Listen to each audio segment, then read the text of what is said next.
Hello and welcome to the Digital Free Thought Radio Hour on WOZO Radio 103.9 LPFM here in Knoxville, Tennessee. We're recording this on Sunday morning, October 17th, 2021.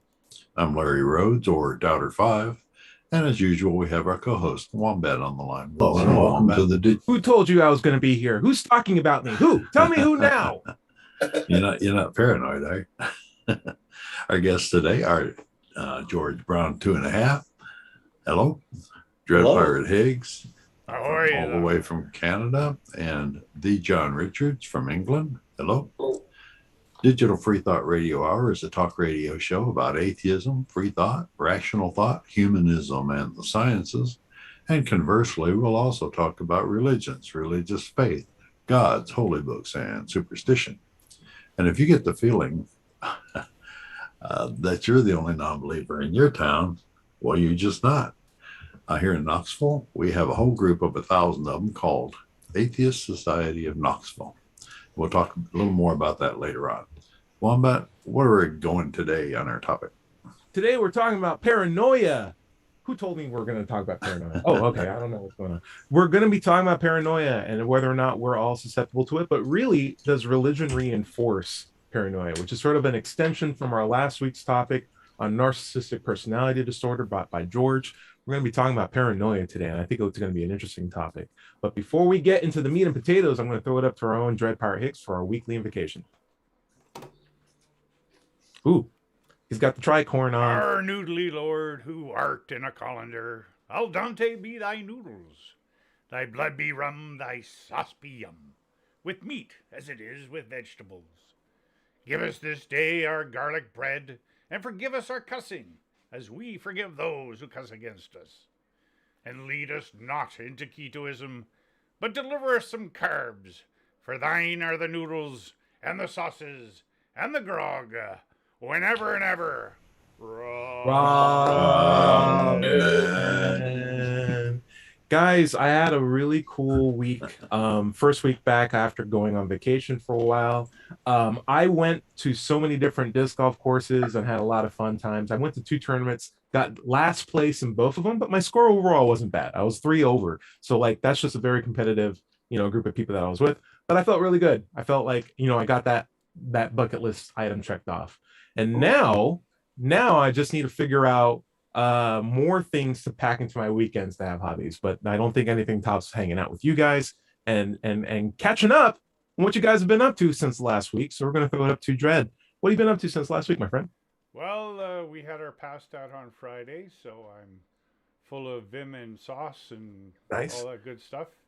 What's the pasta du jour at one of those events? Do you go penne? Do you go lasagna? This last week, I just made a great big pot of sauce and traditional spaghetti. Okay. Not bad. Got to keep it consistent. And of course, as you eat the body of your Lord, you do so with all the reverence and respect. We do the benediction at the beginning and praise the noodly Lord, and we are all touched by his noodly appendages, of course. So absolutely, I'd rather have a being out of pasta beats grape juice and a small cracker any day. At least I have a full stomach. Absolutely. That's all I'm saying. John, how you been? Also, what's that latest interview? Oh, well, I'll do one question at a time. How have you been, John? How about that? Been fine. Thank you very much. Very. Fully recovered from September's blast of COVID and back as insane as my normal self. Now, I have in the news that you interviewed a tiger recently. How'd that go? Yes, Stephen Tiger, in fact. Yeah. And it went very well. He and I are both proud of the recording we made of our chat. So you can see that. And of course, I'll do a commercial to it at the end of the show. Fantastic. We'll throw it up to George Brown, 2.5. I like the headphones you got. You look very stylish, my friend. What's going on with you? Well, these headphones came from a 98-cent store in California. That's how you do it. You live real. You got thrift stores are all the rage these days. It's very 2018. Well, it wasn't a thrift store. It's a chain. How would I put it? I have at times in my life been an audio professional, and my definition of a professional is a person who knows what he can get away with. Oh, that's interesting. Okay. And so, having been an audio professional, wearing 98-cent earbuds fits me fine. Okay. How For I'm gonna speaking. ask. I'm gonna ask the hard questions here. How is your hearing right now on the top end, low end range? Do you still have complete control of it, or Well, is it? to answer you very unfortunately, is that, as you may know, our hearing deteriorates with age. Right. The high frequencies fall off. So, I mean, when I was in my early 20s, I was working at RCA Victor one day and confirmed that I heard 30,000 cycles. Wow. 30,000 hertz. That's like halfway above the range of human hearing.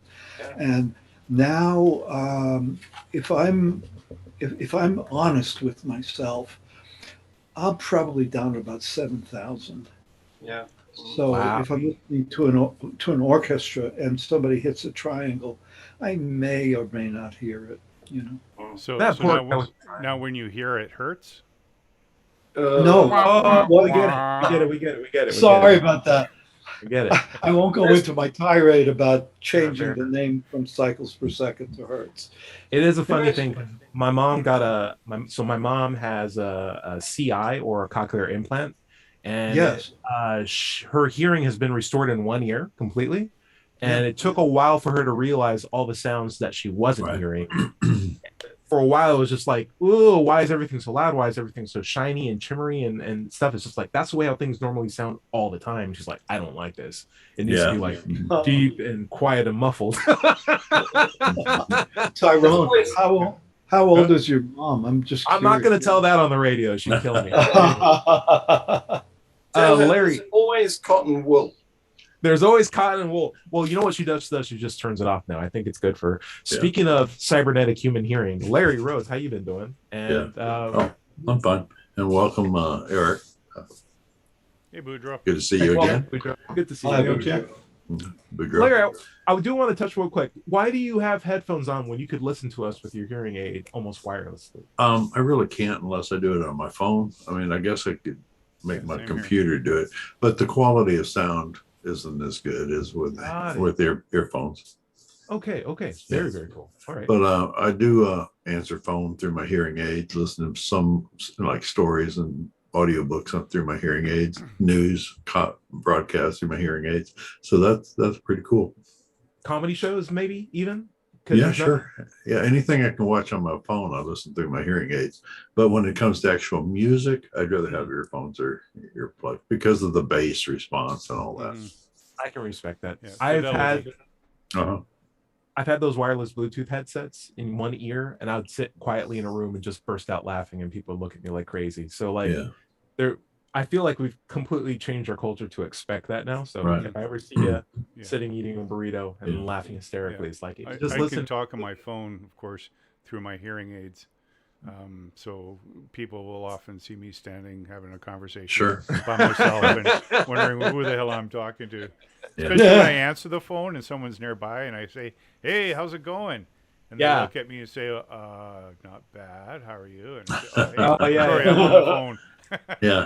So is that anymore? So the weird thing is that's not weirder than being like, oh, I got to make this putt right now. Let me pray to my God. Yes, please. Let me get that. I need to find my keys. Is that any different? I feel like it's less commonly accepted. Well, one's real and one isn't. So. Well, how about this? I know one's way more useful. And before I even want to even consider if the other one's real, I want a good excuse to believe it. But we're going to throw this up to Boudreaux, the man. Haven't seen him forever. What's going on, guys? Hey, how's the family? Good. Yeah. What is the state of Star Wars? Have you seen Star Wars Visions, and are you appreciative of it or not? I have not seen them. Yeah, I want to watch it. It sounds, it's kind of like an anime style, right? Yes, it's heavily. Well, I mean, some of the studios are American, some of them are Korean. It's sort of like a Matrix, into the Matrix sort of anthology of separate stories. But each of us about a half hour. I don't know if I'd recommend it.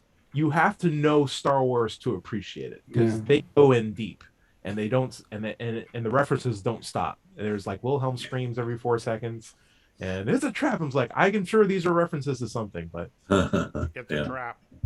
yeah. There you go. Yeah. I think I'm putting a hurt on my Star Wars member card by not seeing it yet. But no, I will get to it. There's so much content right now. There's so much content right Yeah, now. Sure. it's not kidding. Only going to Dread, get worse. Dread, what's What you up? got? Dread. I just wanted to mention if anyone's a Frank Herbert fan, Dune is coming out on the 22nd. Ooh, And it's I've seen the trailer, and it is just amazing. So I'm hoping it's of course one of my favorite books of all time, and had a big impact on my youth.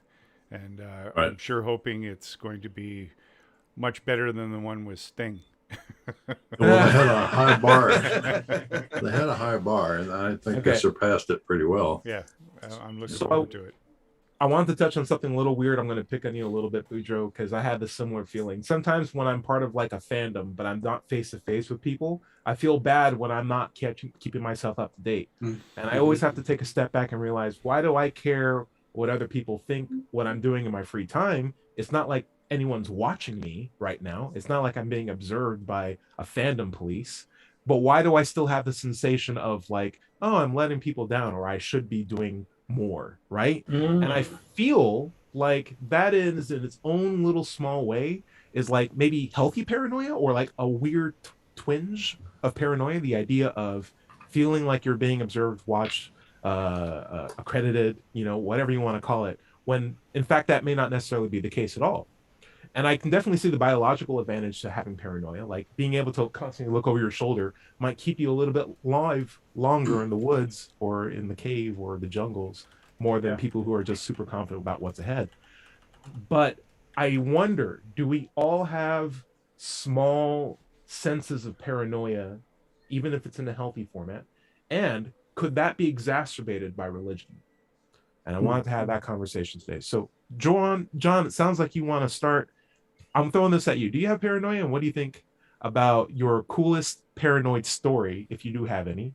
And then what do you think about religion exacerbating it? Stop asking me questions.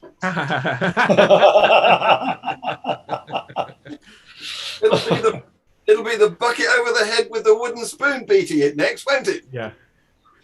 No. I think paranoia is one of the neuroses, isn't it? And you're right. It's perfectly reasonable, rational, and sensible to be aware that there may be some threat, especially back in the days of uncivilized man wandering around in the company of predators and snakes and things. So that's probably evolved that as a means to protect our species. Yeah, But feel it. what we call paranoia today is an irrational fear, isn't it? It's a fear for no threat. It's an imagined fear. And yes, I do think that religion exacerbates it, because that's how the elders of a religion inculcate the infants, isn't it? They give them a fear of imaginary things like hell and God, and that's how they control them initially. They want to get them under their thumb right from an early age. So And they it's have both systems, both the carrot and the stick, right? It's like you have hell, but you also got heaven too. So whatever works for anybody, right? What do you think? Yeah, that's more the case in Christianity and less the case in Islam, which is more stick and very little carrot. Okay. Larry, do you want to weigh in? Yeah, well, first of all, I got to say it's not paranoia if they're really after you. If somebody that's really following you. This is true. But I think in religion, yeah, I mean, it's like they inculcate you with this idea that 24/7, somebody's not only watching everything you do, but everything you think, all your intentions. I mean, it defines paranoia, if you ask me. I think, it's the bottom line of religion, especially Christianity.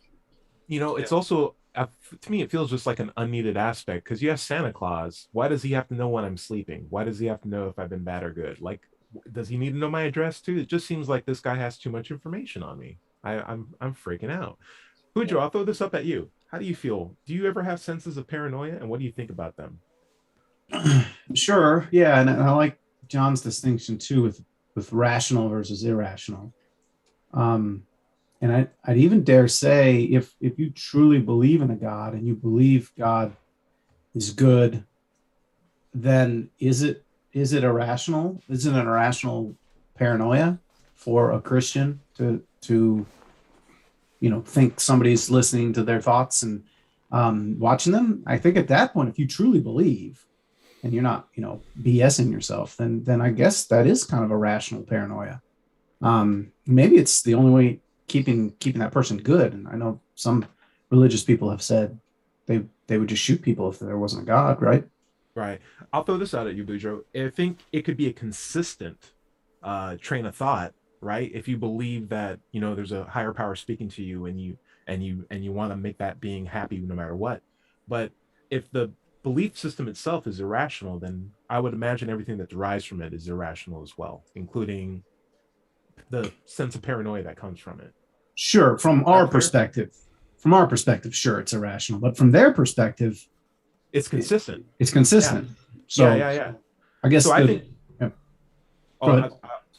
I think there's a objective standard for rationality. It's like, let's see if we can reason a objective and clear way to get to the truth of the matter, or a nominal difference between what you believe and what the truth actually is. And if we don't know that, we can just say we don't know. And since we don't have that for a supernatural power, we can at least say, at least what you're thinking is consistent, but is it in fact rational? We haven't been able to judge that yet. Like, I'm not even saying it's irrational, but I would say we can at least conclude that there's no basis for rationality in this belief system and the things that come from it. Yeah, except I would grant to the believer that in their, again, consistent way of thinking, they are behaving rationally, being that they believe. Like, the paranoia is not something that is they're doing from an irrational state. They truly believe this is happening. So as they're moving along, they're very happily, it's just as beneficial to them as our rational fear of a tarantula or something like that, right? Right. I love that thinking, and I would only say that it's possible to be convinced that you're rational and still not be, right? Sure, like we do live in that world, right? Yeah. And so it's up to an objective standard to not to prove that something is rational, but at least have a means of demonstrating that, on an objective standard, I can do this, and so can you. I don't know. I might be at a loss of words. Dread Pirate, it looked like you wanted to say something. Yeah, I was going to say that the idea that paranoia, or the notion of somebody looking over your shoulder, is what is keeping you from killing or doing bad things. I think that might be something that someone would say intellectually, but it's a different thing to actually follow through. So to say that, without a belief in a God, I would be inclined to, murder and steal and rape and all that stuff. That's one thing to say it, but it's an entirely different thing to actually do it. And so, if it's just simply a verbal justification for having a God and saying, I need it in order to prevent me from doing these things, I don't think that's actually a very, I guess, intellectually honest thing to say. You know what I mean? Sure. Yeah. We'll throw it up to our own George. George, who's behind you right now? Well, I'm sitting here listening to all you former Christians and trying to imagine, because I have to imagine what it's. Wait, are you saying you have no sense of paranoia? Is that what you're alluding to right now? Is this no! Oh God, no. But I'm saying that for me, I was brought up an atheist. Yeah. And I see. I didn't know that about you, John. Thank you. So that whole concept of God looking over my shoulder or being programmed from birth, almost literally, it's simply not in my sphere of knowledge or experience. So I have to listen to you talking and try to imagine what it would be like to be brought up this way and to have that belief from such an early age. And the one thought that came to my mind is a fear of our own death. Yeah. Okay, and the religion steps in at the very beginning and says, you will have eternal life if you follow in this path. You are not going to die. Is that right? Yeah. Larry. Well, it says you're going to have eternal life. No ifs, ands, or buts. It says you're going to have eternal life. It's just where you're going to spend it. So here comes the paranoia. Yeah, it's just a change of address. That's about it. But all these people are trying to get away with their sinning somehow. Mm-hmm. Yeah. And somehow they're going to go to heaven anyway. Well, so I don't get that part of it at all. I'm going to throw this out. I think, George, you're touching on something really interesting. Maybe it's not the belief in God that's the root of irrationality, but more or less the irrational fear of death, because death is a very natural part of life. Right. It's a necessary part of life. Like, I wouldn't want to live forever right now here. Like, that would suck. Like that would eventually get bored, right? There's only so many times I can play disc golf before I'm like, I'm trapped in a Twilight Zone world where I can only play disc golf and do science all day. I don't want this. But I feel like since you're young, you never get a chance to come to terms with death through your own cultural mechanics, because everyone's so invested in this eternal life idea. And because of that, you never have a chance to deal with death on its own terms. And as a result, you have an irrational fear of it, because it just seems like it's so much more of an immense thing that it may need to be. Eric, Larry, do you think? I was just going to say that the fear of death can be exacerbated by religion too. If you feel that, there's no way that you're good enough to go and get to heaven, then you would very much fear hell or death if you thought it was going to lead to hell or a very worse next life. Mm-hmm. Yeah. John? Well, at the risk of straying off the topic a bit, one of my favorite expressions is life is a terminal disease. And it's sexually transmitted. It's sexually transmitted. Okay, that's pretty great. The cure for life is death. Wow. Boudreaux, you've been listening to too many Foo Fighters. I can tell you right now. The thing is, I've been here now so long. I think I've got it's an expectation. I deserve this. You've earned it. Right. Yeah. Right. I think it's outrageous to think that somebody's going to come and take it away. Right. You worked all your life to have everything that you have now, and the fact that it could be over, it's like, but I just got everything that I have now. Exactly. I was born with nothing. You don't realize that? It's like, it should be the other way around. Then take all my stuff away from me until I have absolutely nothing, like the mind of a baby. Then you can kill me. I don't care. But don't do it the other way around. That's just cruel. That's George, right. What do you think? Back on fear of death. Fear of death. Well, not a fear of death. Is it rational? Is it rational? You asked about paranoia, and am I paranoid? Yeah. Are you paranoid? When I brought up the topic of narcissistic personality disorder for us to discuss, it didn't come out of a vacuum. I have been doing like armchair psychology study of destructive people for the last year and a half at least. Wow. Very intensively, as an effort to try to understand various destructive people who have come in and out of my own personal life. So, and every once in a while now, I have to back away and say to myself, are my perceptions of what just happened to me really, have I evaluated this correctly? Because one of the problems that I have personally is that I often don't understand it. I don't realize it when I'm being attacked by somebody verbally. And so that I have to reflect and come back to this over the course of maybe a week before I realize what has actually happened. No, I do the same thing too. I sometimes have conversations with people that I'll replay in my head afterwards and feel like, yes, did that go well? Did I understand myself? Did I carry my concepts of thought across clearly? Were they upset? Were they not upset? And I will get exhausted by that mental model over and over again. Like it's yes, exactly. Yeah, I'm still So there. does this mean that paranoia is linked to being a snowflake? possibly. We don't. What is a snowflake? Hey, we can talk about it during the break. We're at the bottom of the half No, I hour. mean for our listening audience. And Yeah, me, it's okay. They know. Trust me, they're on the internet. Larry, what's up? Well, it's the bottom of the hour, so this is the break. Let's take, the mid-show break. This is the Digital Free Thought Radio Hour and WOZO Radio 103.9 LPFM right here in Knoxville, Tennessee. And we'll be right back after this short break. Wow. Cool. That was the break. Anyone need to walk away? No? Everyone's good? I think I'm good. All right. Yeah, we'll go straight into the second so half. what's a snowflake? We got to define someone who's this. very sensitive. We don't have to define it. Trust Overly me. sensitive.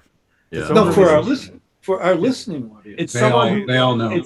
it's what someone who likes to insult people tells someone who's also very sensitive. So it's a derogatory to Somebody someone who's very easily sensitive. offended, George. Right. It's usually I'm on the show, applied to but the I'm on a left. break. You also call him a muffin. It goes both ways, Boudreaux.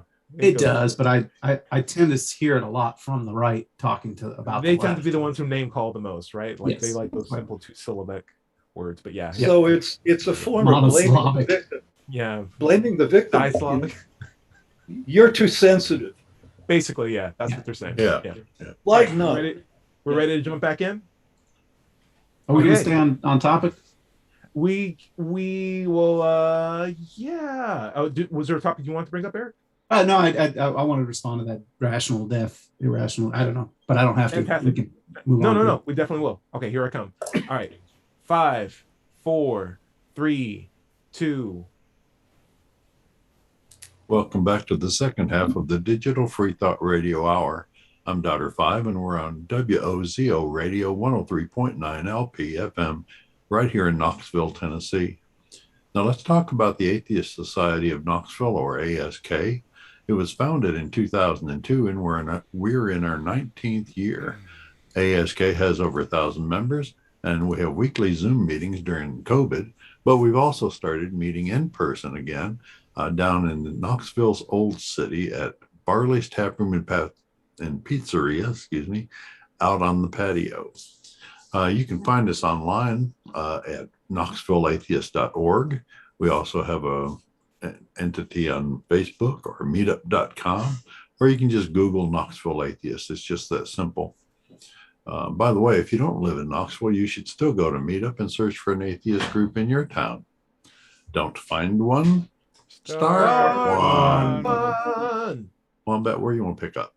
Hey, we're going to be talking about paranoia and how does religion actually exacerbate that today. But before, or as we continue on this topic, Boudreaux, you had something you wanted to reflect on. Yeah, I guess the question was, do people view death? Is the fear of death irrational? And Yeah. one of the things I've often kind of scratched my head at, and I've heard some answers from Christian friends defending this, but what is the fear of death if you believe in the afterlife? I mean, take any Christian person and ask them if they're afraid to die. They're, oh yeah, no, I don't want to die, and they'll do things that obviously, make it seem, that they'll behaviors Except for getting vaccinated. Well, Sorry, that's a hard thought, but yeah. Yeah, fair. But just by and large, they don't want to die. And it's kind of like, why? I mean, you've got 80, 90 years of life on Earth, full of suffering, full of, just getting sick and seeing other people die. and yet go to the afterlife, and it's, it's all cotton candy and whatever else it is up there, and it's like, what are you afraid of? And I believe there's a Muslim author that believed in Islam, and there's a loophole where if you die before a certain age, 13 or so, you automatically, go on to the good place. And so he tried to jump off a building when he was young and commit suicide. It was very rational. It was very consistent with a irrational belief system, right? Right. Yeah. Luckily, he survived and then moved on to atheism and wrote a book about it. I'll have to find the book and share. But in any event, I just wanted to kind of share that kind of perspective. I'll weigh in this real quick. I think what's even more fundamental than irrational God belief is irrational fear of death, and even more fundamental to that is a fear of the unknown, right? And I feel like that's the heart of why people have trepidations against death, because it's an unknown thing. They've done everything they have done alive before, or could do it, but they've never died before, and that's the one thing you never really get a lot of opportunities to do in life, or enough to publish on it after the fact. And so because of that, I feel like it's a big unknown. It's a huge unknown. It's a conclusive unknown. And so many people, it happens to so many people that you're just like, well, what happens afterwards? I have all this anxiety, and religion's not answering it, or religion is answering it, but not offering the explanations needed. So Larry, what do you think? Oh, I agree. It's not answering it. It's claiming to have the answers, but that's all it is a claim. Yeah. And I think we should probably mention, since we're talking about death, near-death experiences. Sure. And I'd like to reiterate that near-death experiences are just that, near death, not actual death. Yeah. Like you said before, nobody's actually died yet in our group or among the living. But people have had near-death experiences, but we don't count that. Yeah. Right. And I've had near-death experiences where I've been drowning in a lake, and it was a euphoric experience. It was like, I can't believe how at peace I feel, but it wasn't me going to like a tunnel through space-time to heaven. It was just my brain being like, okay, let's make as much changes as we can so we can slow down your heartbeat so that we have the best chance for surviving, and hopefully, someone will pick us up and get us out of here. And it wasn't Jesus; it was a lifeguard. His name was Jesus, though. or Jesus. It was Jesus. Maybe it was. Who knows? It was probably a Christopher. Who knows? Yeah. Who knows? And it should be mentioned that people who aren't Christians don't see Jesus, and people who aren't Hindus don't see Krishna, or they see their own religious iconography.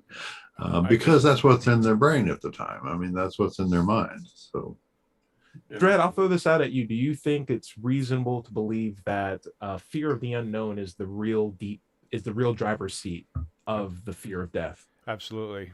I mean, I in so many instances throughout my life, it has always been what I don't know about a situation that has driven my fear about it. I mean, it could be waiting for my dad to come home because I got kicked out of school for smoking pot. You know what I mean? Like, what's it gonna do? The strap hurt, but I thought you guys used saucers. It didn't hurt as much as my fear of it, and it was almost actually a relief to have the outcome and be done with it than to sit there in anxiety and anticipation of something I didn't know what to expect. So now I'll go a quick question before we go to John. Were you raised atheist, or when you came out as an atheist, was that a fear that you had as well, in the sense of, I don't know how people are going to react to this, how my family will react to this? Or do you see where I'm going with that, John, Dred? Yeah, for sure. Yeah, absolutely. Yeah, I think a lot of people who suffer from coming out as an atheist have the exact same fear of just the unknown of what would happen. It's not a fear of death. Yes, like and in fact, I may have veiled. Like, I used to be a Freemason, and there was a point at which I had one of my, brothers here, and we sat down, and I had just come to a point where I couldn't reconcile what was going on in the Masonic Hall and the rituals and stuff with what was actually going on in my head. And finally, after, kind of contemplating it for so long, and again, dreading it, Right. I finally said, "Look, man, I got to tell you, I'm an atheist." And he says, "Oh, so you're one of those people that hate God?" And I said, "No, actually, I just don't think there's enough reason to think that there is one." So, but yeah, for sure. And I still face that. I veiled my, uh, I've wrapped myself sort of in the persona of Dread Pirate Higgs and the Church of the Flying Spaghetti Monster to, sort of answer some of those unknowables. But, underlying all that is essentially atheism. But even dealing with my own family, all my wife, my kids, my grandkids, they're all pretty ardent Christians and believe, and persist in that. And I'm sort of the outlier. Yeah. And as much as they love me, I do absolutely have the sense that they're okay with me going to hell. It's a weird, bizarre concept, right? Yeah, Yeah. I got a mom that's Jehovah's Witness, so like it's a weird concept. John, I saw you wanted to mention something. Yeah. Sorry, it was a while Yeah, back. yeah, I've got I can bring quite a contribution to this. But I was interested that Dredd revealed what we all know, that they think we hate something we don't believe in. Right. How weird is that?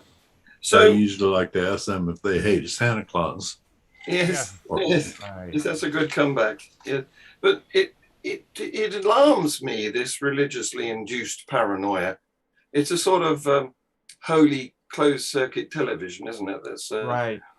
watching, even when you're in the toilet, minding your own personal requirements. And what it leads to is a sort of excessive submission to authority. That, there's somebody up there, all powerful, exaggerated respect for that person. And I remember a friend of mine that I've known for about 30 years, we were walking side by side somewhere some time ago. And I said something which he regarded to be blasphemous. And he extorted me to bend the knee because he thought that, I was under threat of being zapped, I don't know, by his God from the sky. It's weird. So I'll throw out one quick anecdote to support that. Like, I've had people tell me, "Hey, my favorite band is I'm just gonna throw Pearl Jam," right? And I'll be like, "Yeah, they're okay. I mean, I like other bands," but they'll take that offensively because for them, they've so closely identified with Pearl Jam that they are part of Pearl Jam. And so a lot of people closely identify with their God belief to the point where it's one in part with them.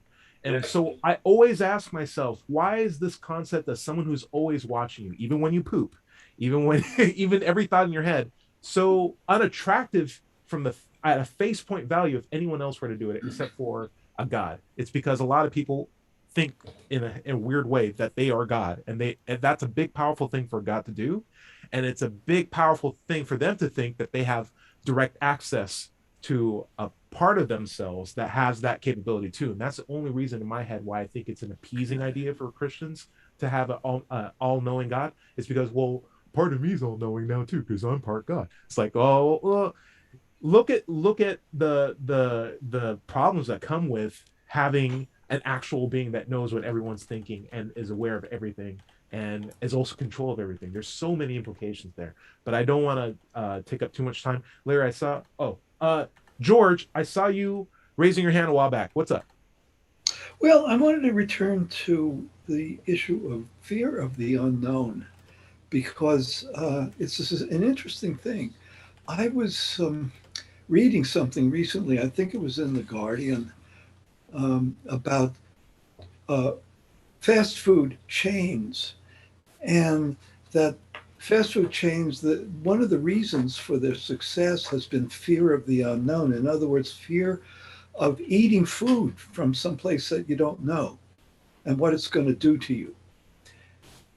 And I have to confess that when I moved here, I drove a truck 2,000 miles across the United States, and I had a fear of the unknown myself.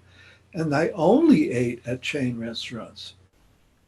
You see, because I couldn't afford to take the risk of getting sick on the trip. I was the truck driver, and I had an agenda, I had a schedule, I had to return the truck by a certain date, and so I could not afford to get sick. I could not afford to take chances on food, knowing full well that I probably would not get sick if I ate it Right. at unknown places, and I probably would have enjoyed the food a hell of a lot more, right? George, I'm going to throw out something weird at you. I know All you right. don't like to be surveilled, particularly even on the internet. And I know that Yes. there is, concrete examples of advertisement agencies and government bodies working in conjunction with advertisement agencies to know as much as they can about us that we're willing to, unfortunately, give out to just the open public, right? And so I'm Yes. thinking if you had a better record of who exactly was reading that, would that make you feel any better about Oh boy. being You know, observed? I used to have software that did show me who was there. Yeah, In other words, every website I went to would identify all the passengers who were riding on that website that you guys don't know about. yeah. Would And that make you feel better, or did that make you feel better no, it if it made me was feel less unknown? terribly frustrated, because the people who I really trusted turned out, in other words, the newspapers that I trusted were the ones who were surveilling me more than anybody else. Wow, wow, wow, You wow. know, is what I discovered. And I mean, the names of these passengers were often oblique. You couldn't tell who the hell they are because they're like combinations of numbers and characters. And, Right, it makes you more paranoid when you see right. who's there, you You know? know, it's bizarre how unknown is fearful, but ignorance can be bliss at the same time too. It's just the Yes. weirdest combination of two different things that feel like they're the same thing, but aren't, just in terms of feeling. So now I use software that simply shows me how many passengers there are on the website. Okay, okay. And typically, I mean, it's absurd. It's like, you go to a Crazy. newspaper website, there's 20, 30 Wow. passengers on there. What the hell are they doing? You know, but So I want to throw it up to Larry. Larry, you had made you wanted to make a comment about that. Yeah, I was just going to say that one of the reasons that religion driven paranoia is so bad is that the rest of the society clued in the paranoia, or at least major portions of the society. Can you imagine being found insane, thrown in an insane asylum, but then all of the inmates share the same delusion? Right, What that would do to you, or, right. it would Or reinforce it. Yeah, imagine being a woman in a world where everyone is convinced that women are inferior, don't have a place in exactly. the workplace, Yeah. and it's like this is something I have to battle every day I wake up, Mhm. and what's really unfortunate is that there are so many narratives like that we believe and yeah, reinforce Right. every day. It is a crazy thing, and you have to get outside, you have to Yeah. educate yourself, you have to Not expose just your yourself to action, but your thoughts. That's what's so bad about it. I'll throw out one quick thing well, before we let you I go. want to address One, that, please. one Yeah. quick thing, George. If you are a kind of person that the best way that I found to get over that kind of mindset is think of like three people that you admire for a particular thing. And if they all have like the same sex and they all look the same, like try to educate yourself with more people. I'm not saying get rid of those top three. I'm just saying know some back pocket people, of different backgrounds to educate yourself at least on the concept that different people are incredible things too. And you'd be amazed how astonishingly your worldview would change once you realize that. All right, George Brown, what's up? Well, I enjoy a Sufi teaching story named When the Waters Were Changed. It's about uh, the man who held out drinking water that caused all of the other people in his village to become deluded. And the question was he going to finally give in and drink this water and become deluded the same way that everybody else was? Because what was happening was that everybody else being deluded in the community were convinced that he was crazy. Cool. Dred, He was the you want last man out who Sure. was sane in the world of insanity. And that's how I feel about Facebook, by the way. I'm holding out. I'm the last sane guy who's holding out and refusing to use Facebook. And I'm paying a hell of a price for that because I'm ostracized by all these people who are using Facebook. You know, that's how they know that. Isn't the idea that I'm the last person that makes sense here, like the definition of like there's a thing there that I want to touch on, but we don't have time for it. But Dread Pirate, what's up? Dread Pirate, what's up? Allegory of the Cave. It just reminded me sort of the reverse of what George was saying, is the first guy out of the cave to realize that the illusions cast by the puppets through the light of the fire is what is illuminating the reality that most people perceive. So there's two different ways of looking at it. Yeah. So I'm gonna go full Ouroboros on this. Eric, I feel like Paranoia, going back to the very beginning, is sort of like our process to put a face on the unknown, which we fear. By having paranoia and like an ambiguous space, we can at least say, well, I don't know what's there, but I know whatever's there is concerned about me to the point where they're willing to observe me. And that doesn't make me feel as alone. And it does make me feel like I have some sense of what's, behind this murky situation. Do you feel like that could be justified? Well, I don't know about justified, but it's that personification, right? That we tend to do. Something's unknown, we personify it to understand it better. I think it puts it in a category that we can better explain. It gives us, I don't know, ways to understand things through a metaphor almost. But yeah, by making it, instead of it just being a thing, it's a being, it's an entity. Yeah. There's a lot of baggage that comes with that, a lot of unnecessary assumptions that kind of delude our thinking. Right. Yeah. Somebody said on that subject that humans are hyper adapted to identify and recognize agency. Yes, absolutely. Even where there isn't one. Yep. We'll even put it where it isn't. Yeah, we'll even imprint it wherever it isn't. George, what's up?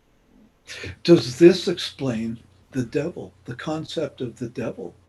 In other words, it's putting a face on the unknown. Sure. Yeah, because you have to have something bad that's separate from God enough so that you can have that whole tangent. I would say so. You got to have someone to blame.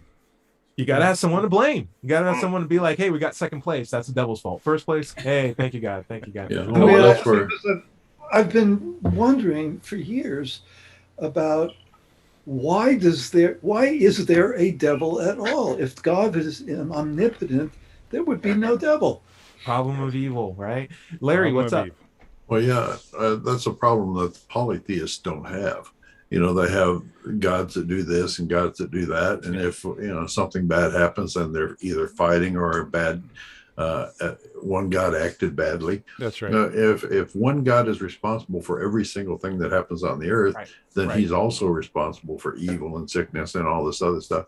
So, we've had to create basically an opposite god, to underscore the evil in the world and all that. Even though it says in the Bible that God creates evil. It does. Very early, actually. Yeah. Very early. Yeah. And it's about competing interests, right?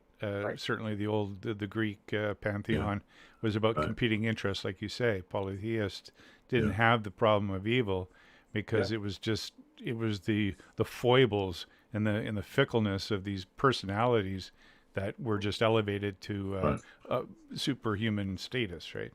Yes. So this underscores what I think is the thesis of this, perhaps this discussion, in that unknown causes people to come up with answers that are typically gods or some sort of agency, right?